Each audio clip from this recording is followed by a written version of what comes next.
That's right. All right, well, stimulus is so 2009, the buzzword, as Honey pointed out, jobs. And if big old stimulus bills won't get them, perhaps rebranding them as simply jobs bills will. Rand Paul, who, like his dad, Ron Paul, is not quite convinced. Rand, good to have you. What do you make of this now, just rebranding stimulus as jobs bills? Well, the whole thing is that government can't create jobs, only businesses can. Government's creating jobs is sort of like filling up your swimming pool by scooping it out of the deep end and pouring it in the shallow end. When they did the last stimulus bill, if you don't count this sort of fictitious jobs saved, if you count only jobs created, it was $413,000 per job. I think it's a huge mistake to think government can create jobs. Entrepreneurs do, businessmen and women. We need to get government the heck out of the way is what we need to do. All right, now you're leading in the polls running your Senate contest in Kentucky, and you're running as a Republican, but you do carry your dad's kind of libertarian streak. And to that libertarian streak, I want to talk about what happened on Wall Street today. In and out of 10,000. We dipped below 10,000 briefly for the first time since around Thanksgiving.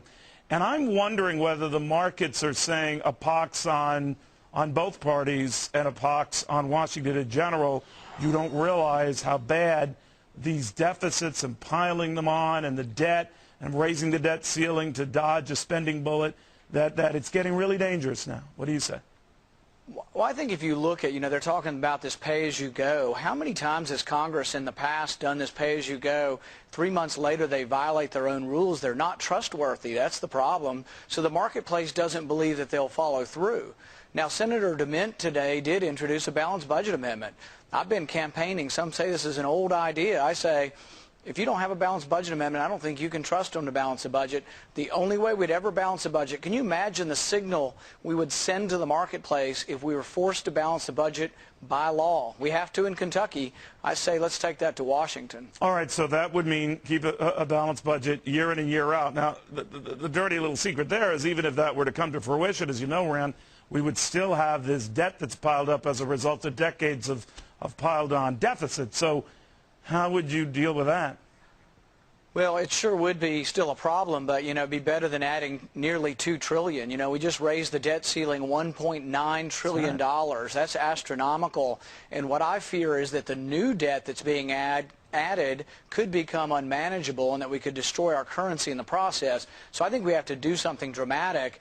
And Obama's sort of playing a card game here in the sense that he says he's going to lock in spending freezes on discretionary spending, but he's locking them in after increasing them dramatically. So I think that's a mistake. I think you do have to look at the budget across the board, and it's going to take some kind of national candidate who runs on a platform that says we have to look at everything across the board. It's the only way we'll ever balance a budget. That's exactly right. Everything's fair game. You can't pick and choose what you like or dislike. Rand Paul, thank you very much. Very good having you. Thank you, Neil. All right.